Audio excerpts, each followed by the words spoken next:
You are listening to the podcast of the Mathias Corvinus Collegium, the largest talent management institute in Hungary. If you want to know more about our mission, please look up our English website at mcc.hu/en or check out our Facebook, Instagram, and Twitter channels. For interesting articles and analysis of our professors, external contributors, and students, look up our knowledge base at corvinus.hu/en. Welcome our listeners at the MCC podcast. We are here with Hendricks, an MCC visiting fellow who is specialized on the topics on China. And please introduce yourself just a little bit. What are your main specific areas? What is your background to the audience? Thanks, Barnabas. So I'm a sociologist from Amsterdam originally. Was trained in the United States and Germany. And I got interested in China, and I've lived in Beijing for 6 years. I worked at Peking University. And presently I'm writing a book on Chinese world conceptions. And I've recently published, while I was here at MCC as a visiting fellow, I published an essay for the Catholic American magazine First Things about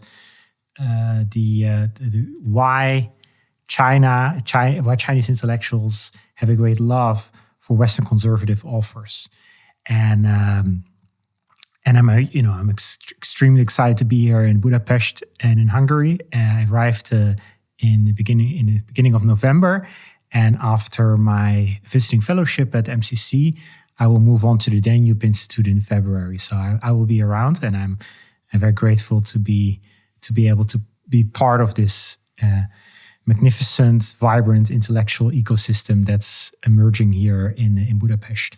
That's great to be here in this case. And also, so you were born in the Netherlands. Yes. And after you lived in the US, and also you mentioned Beijing. Why China? What was the intention behind your interest of China? I wanted to have a more exciting life and not be one of those boring academics who only knows the Western world. Because if you study societies and you only live in Western countries, it might be hard for you to truly grasp what is distinctly Western, what is distinctly modern, more generally constitutive of modernity in general, and what might be universal traits of the human condition. So I think it's important to broaden your horizon, and then I just chose China because I had some friends there. And it was back then. I mean, I think you're a pretty young guy, so you probably don't remember this. But 15 years ago, there was a huge China hype. Everyone was talking about China being the land of opportunity. It's going to be a lot of business opportunities, growth opportunities. So everyone was trying to get involved with China. So I just joined the hype. But then when people turned away from the hype, I just stick on the China topic because I continue to be interested. So there was a hype but right now the hype is gone. What is the point? What was the turning point? What do you think when the people realized that, okay, maybe it's not that big stuff? Of course, it is still, and it still dominates the international, let's say, geopolitics and politics also. But, what was the trigger point? So a lot of the business people who moved to China for business opportunities were in the end disappointed because they didn't get the opportunities they thought they would get.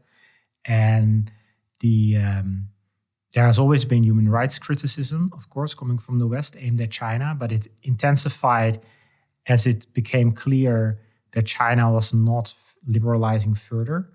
There was always this ideology, this illusion that China was moving towards Western liberal democracy, even though Chinese politicians have always been very clear that that's not what they intended to do. And I'm also not quite sure if people so maybe there were some naive believers in the West who believed that China was actually going to liberalize and maybe even democratize and have general elections, have free press. Maybe some people believed that 20 years ago. And they were naive, but I also think that sometimes people use that narrative to legitimize their engagement with China. So it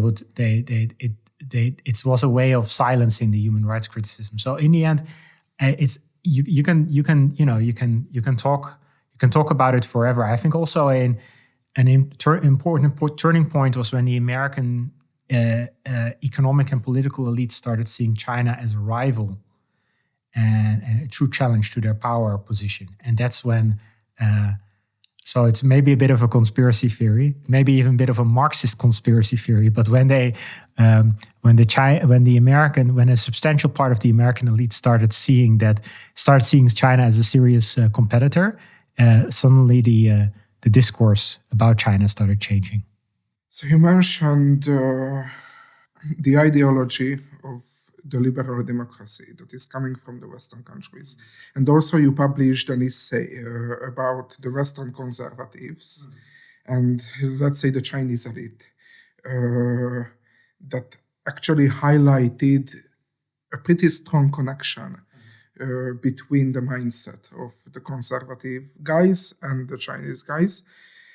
And you wrote that a profound sense that any society, and the healthy one in particular, is held together by an integral holistic culture. So you mentioned holistic culture, and if we are talking about China, I can imagine what it is about, but could you explain it us in details? What is the holistic culture and the holistic view on that point? And after we're going to talk about Leo Strauss and Samuel Huntington. Yeah, thanks for that question. So first, it's important to realize that the Chinese love for conservative intellectuals in the West is peculiar, or at first sight it seems peculiar, because, of course, the conservative intellectuals in the West are very much, I would say, overall very hostile towards China. China is an officially still a communist society. It's led by a Leninist party state, and so the conservative intellectuals, for instance, in the United States, have been among the most vocal ideological critics of China, of the Chinese People's Republic, and therefore it is fascinating to see that actually, if you look at Chinese intellectual discourse and in academic discourse, you'll find that there is a surprising love for conservative authors such as Leo Strauss, Huntington, also Carl Schmitt, and there are various reasons for this. And I thought I would write a little essay about this because I think it is good if you're in a situation where there is growing hostility between camps. Some of our people are even speculating about the rise of a new Cold War. I think it is good to try to reach out and see what affinities there might be with the other side. And therefore, I purposely published this in an American conservative magazine because I was thinking, well, if there's so much love of Chinese intellectual life towards Western conservatives, and maybe Western conservatives want to know about this, and so I'm just looking for affinities because in general there is so much ideological hostility, and then of course there are huge ideological differences. So I'm not saying I'm not denying those or trying to trivialize those differences. The differences are profound, right? Western conservatives are not friends of a Leninist party state. That is true, but surprisingly enough, there are some affinities, and that's the one you mentioned, right? This holistic vision on culture. So progressives in the West, progressive liberals, they stress globalization and global structures, and they stress atomized individuals and institutions. So they like to picture society as consisting of these atomized individuals who creatively construct their identities, and their identities are at the intersection of different demographic categories. So that, let's say you're a gay Asian American, and then your identity is in the sexuality dimension it's gay, and in the ethnic dimension it's Asian American, and you're also a big fan of rock music, and so you can kind of compose you have individuals whose identities are the sum of these intersecting categories, right? But those categories are not actually communities. right? You might have a Korean community in Los Angeles, let's say, but you don't have an Asian American community as a whole. That's kind of a demographic statistical construct, right? And you might actually have local gay communities, but you don't have an LGBTQI plus community. So we have progressive liberalism has this tendency to paint society, to paint these individuals as having all these like hobbies and Finn. They're part of these Finn identity groups, but they're not really part of thick communities, right? And then on top of that, you have institutions and global structures. But what you don't have, what they try to diminish, is national cultures, religious communities, like really the thick kind of communities where you say, no, this is not something I choose. This is something I'm born into it. I'm truly a part of this. I live this, right? And those thicker, so it's not that progressive liberals, they are always against the term culture, but they like to talk about subcultures or global cultures. They don't like to talk about, these blocks, national cultures, civilizations, religious communities. And that's, of course, what conservatives are always fighting for, that we don't forget about these more collective kinds of communities, these thicker kind of communities, the more real kind of communities and their cultural life. And then the Chinese, they're totally on our side. So the Chinese intellectuals truly believe that politics and societies are formed around cultures, around civilizations and national cultures. And these are very important. And that's for so the general way that they look at societies around the world and the way conservatives look at societies around the world, stressing the importance of culture, the existence of different civilizations, the reality of civilization. So the progressive liberals, they often try Western civilization doesn't really exist, or they try to diminish it or deny it, right? So who truly believes in the existence of Western civilizations is Chinese intellectuals, right? So they believe in civilizations, they believe in these more collective kinds of culture. And that's very profound. To use a complex word, social ontological similarity. So the way ontology means the study of being. What kind of social ontology is? What kind of things exist in society? What substance does it consist of? In this regard, there is a profound affinity between Western conservatives and the intellectual mainstream in China. I see. Also, you mentioned the liberal identity politics. And in your essay, there is an expression, a Chinese term. I will quote, my pronunciation will not be correct regarding the fact that I am not from China, but it is written as Baizua. That means the white left, because from a Chinese point of view, it is something like a bad term. Let's say a derogative term. And you also wrote in the essay that actually these white left identity politics, Black Lives Matter, LGBTQ lobby, so on and so forth, it reflects from a Chinese point of view on Mao's cultural revolution. And my question in this case that how the liberal progressive Chinese people see the progressive Western people. Because my first impression is that they have something in common. But if we what would they have in common? They are left. Okay. But actually, it is just, let's say, the top of the water. But if we go deep inside, what is your opinion? How does a liberal Chinese guy see his Western fellow? So especially what's happening on American campuses is something that is nearly incomprehensible to Chinese intellectuals, whether they are more on the right or more on the left. So it's also hard to say who's on the left and who's on the right in China, because it's their intellectual life and their political life is structured in a very different way. But overall, there is this alienation from American intellectual life, or at least a very wide gap, because you mentioned the term Baizuo, which means white left, and it's a derogatory term. So it means something like what those crazy lefty whites are doing over there. It's very negative, and it's the dominant opinion in Chinese intellectual life. I've encountered this myself, but also many people have written about this.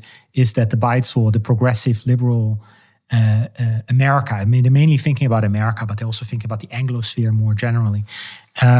Is gone completely crazy, and that's a first clue. So that's a first clue. So wait, so like in terms of when it comes to identity politics, they have much greater affinity to the American conservative criticisms of left-wing identity politics than with left-wing identity politics. And from there, you can kind of wonder, okay, is there something?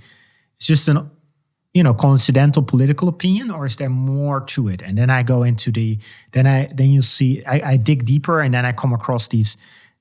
This love for conservative Western authors such as Leo Strauss and Huntington, and then the question is, why is that? And then I list a number of factors, and one important factor which I focus on in the essay is this notion of holistic, more collectively binding culture being very important in society. You mentioned Huntington and Strauss, and actually I wanted to start our podcast with them. So let's make a turnover and let's talk a little bit about Huntington. So The Clash of Civilizations was published in 1996, and actually it highlighted the geopolitical importance of civilizations and cultures. It was something like an answer to Francis Fukuyama, The End of the World. And, the liberal democracy. End of world history, yeah. Yes, is going to be the total winner.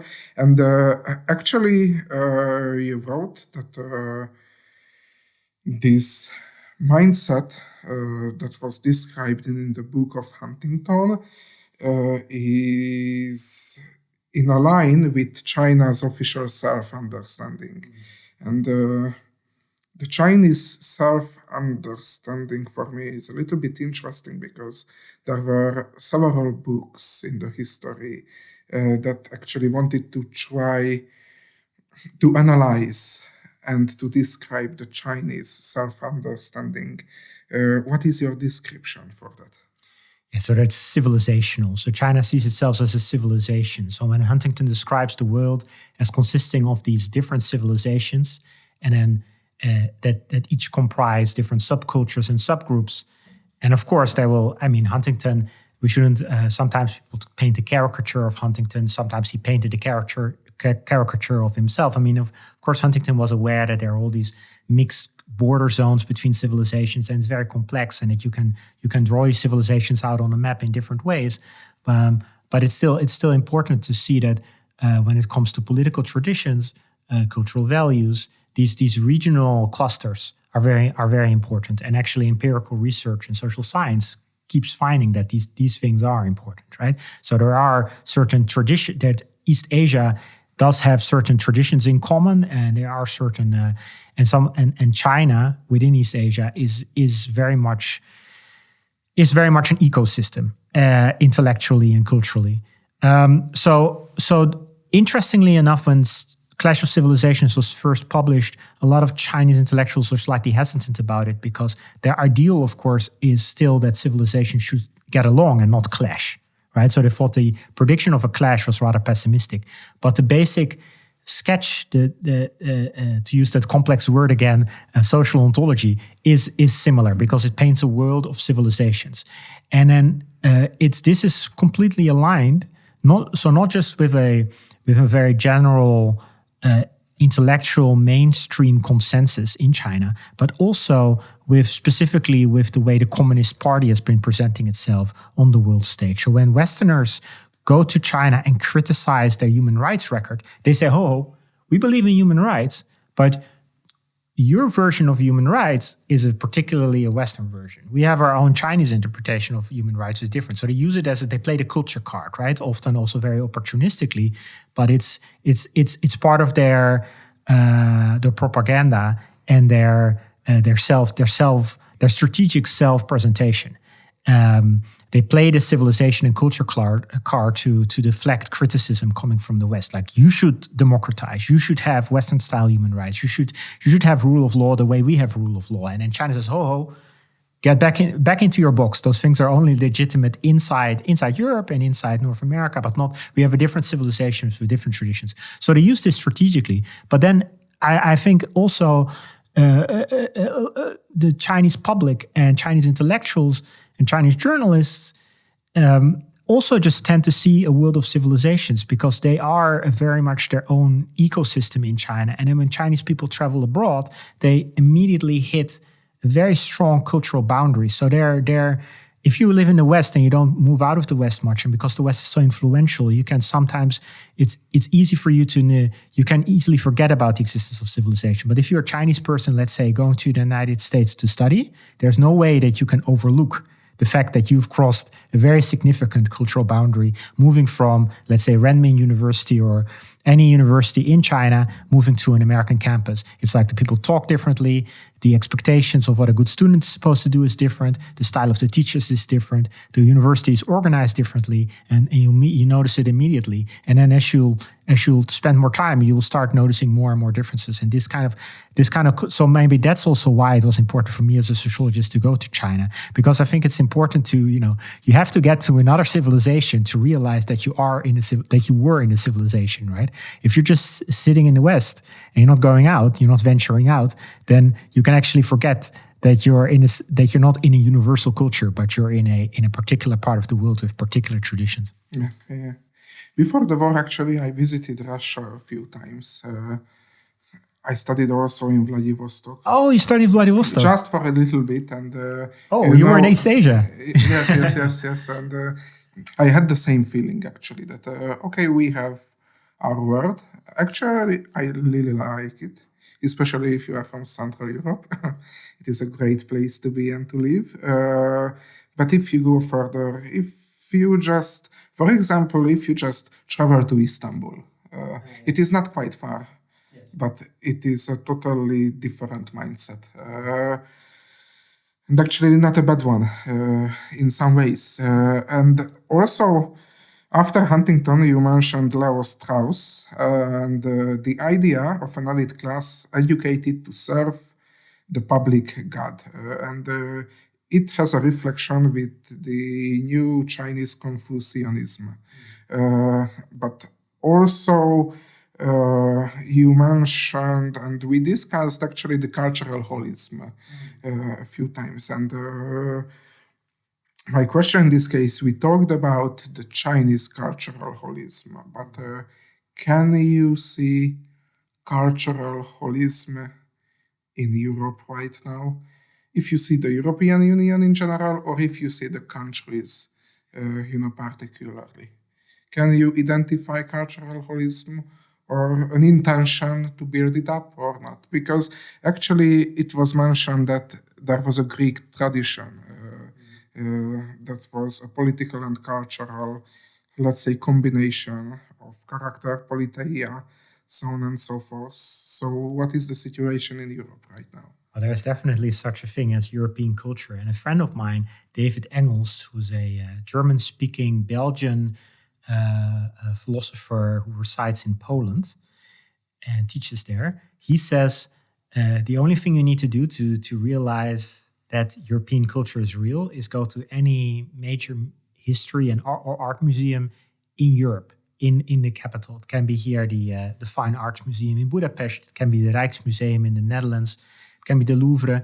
And you're gonna have, here's the 16th century paintings. Here are the 17th century paintings, the nice little landscape paintings, and then of course you pass by the Renaissance before that. And then you have the Romantic era, and you'll see that there are all these eras, and you'll find that the Christian motifs keep returning, but also classical antiquity is a topic in modern and early modern art.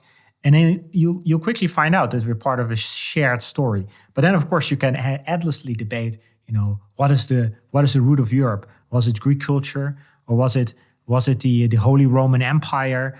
And what are the elements, and how should we weigh the elements? So you can tell the story in different ways. But I think the existence of European culture even though we can fight over, exactly how to define it, is indisputable. In the essay, you described quite a strong, let's say, mindset connection between the Western conservatives and between the Chinese. Huntington, Strauss, you also mentioned Carl Schmitt, so on and so forth. If you see that, let's say, relationship between the mindsets, is it possible in the future that China will use the Western conservatives, their political leaders, their businesses, to build up the new Silk Road, to build up new businesses, to have such an influence that can, let's say, modify politics a little bit? Yeah, maybe. It's the problem right now with China is that it has very little soft power, and it has very little intellectual influence outside its borders, especially in relation to its material power. So if you look at the material power, economic power, or hard political influence, it has a lot. But if you look at soft power, it's actually very limited. I mean, how many people do you know who read, let's say, Hungarian translations of contemporary Chinese philosophers?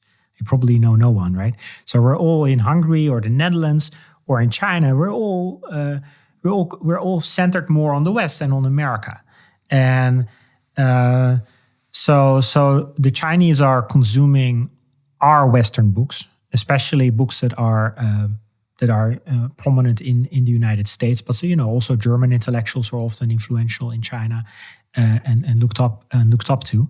And then I think what happened is that a lot of the progressive liberal authors do not resonate well with their assumptions about human beings and about the nature of society, and therefore they turn towards these conservative authors who are often critical of progressive liberalism, and therefore they can relate to that. So I think it's more that they are looking for America, these more mainstream and more influential progressive liberal intelligentsia is not persuading them, and then they look for other things, and then they find the conservatives. So they're kind of hidden in a corner because, even though conservatism as a political force is powerful in the United States, it's very weak in the intellectual and cultural spheres. It's kind of, the Leo Strauss guys are kind of hidden in a few departments, and they're fully obscure. But then in China, they dig these people up, right? So there's actually now more text by Leo Strauss translated. So Leo Strauss wrote, he was originally a German Jew, so he originally wrote in German, but then he fled the Nazis and he fled to the United States, started writing in English. So there are German and English texts that he published, and right now there's more Chinese, texts by Leo Strauss available in Chinese translation than there are in English translation. So they have gone through all the German texts and translated everything to Chinese, and that's quite remarkable. But I also think it's just for someone like if they look at Western philosophical discourse, their big guys are Huntington, Leo Strauss, Carl Schmitt. And these people keep being cited. And then you look at like our mainstream philosophy journals, our mainstream venues of intellectual life in Western Europe and the United States. And then those guys are actually marginal figures, right? And that's just really a shocking contrast. And I find it especially... so that's why it's, once in a while so I've written this essay, but once in a while there's an essay emerges like every few years where we kind of poke Western conservatives and they're kind of like, do you guys know that your favorite authors are actually famous in China? And but the Chinese side is mainly consuming, and they have their Chinese Straussian publications, but they don't really get picked up on internationally. So I hope that Chinese intellectual life will become more assertive and more inspiring to people around the world, but they're coming from like a pretty they have a pretty difficult situation because they're only joining, they're very late joiners to the game, right? So they have a lot of universities now, but they don't have the long university traditions that we have in Europe and in the United States. So I think, and of course, the political situation is also making things rather difficult. And the fact that they're writing everything that they're writing in Chinese, which is a language that few people speak around the world as a second language, right? As a first language is spoken by a lot of Chinese people, but then English is a much broader, has much more reach when it comes to intellectual outreach around the world. So I don't think that it's easy for Chinese intellectuals to disrupt the really almost global focus on the United States intellectually. So I don't think that they can beat the Americans at this game anytime soon. What came to my mind when you mentioned the small soft power on an international scale is that there was a book written by Henry Kissinger on China. And in this book, Kissinger described China as an internal power and not an external one. If you see the present, what is happening with Taiwan or what is happening in Central Asia, do you agree with it or not? Just in a nutshell.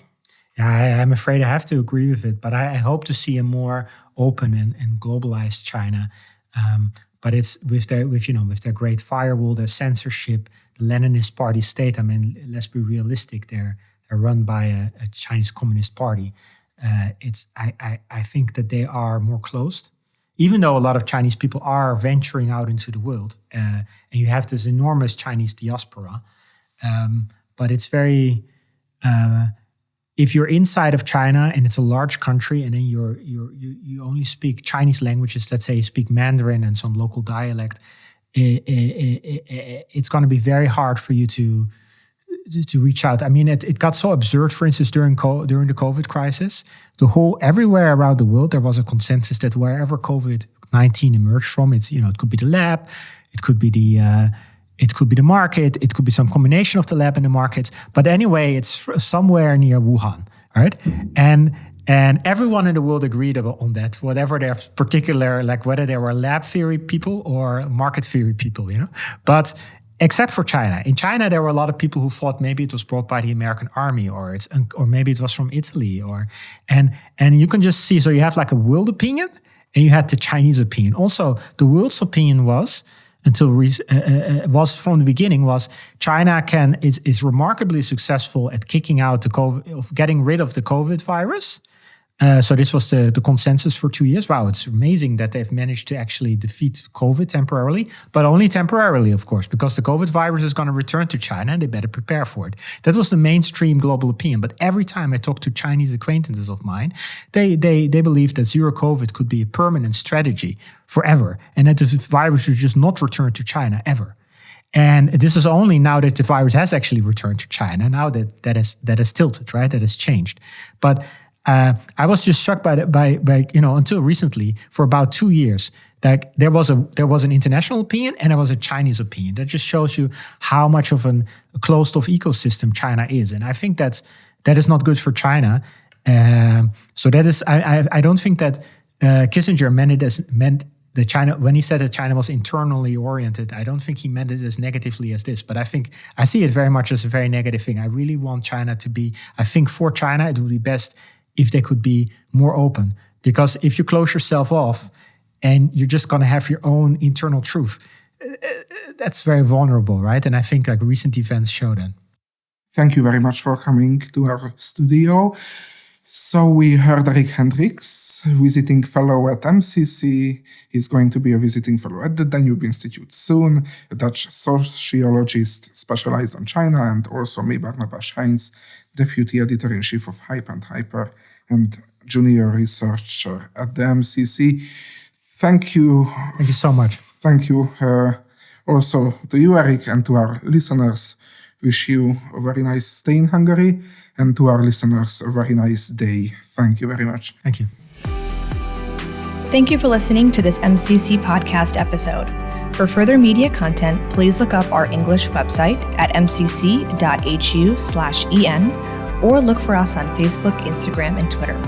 If you want to read more by our professors, external contributors, and students, check out our knowledge base at corvinus.hu/en.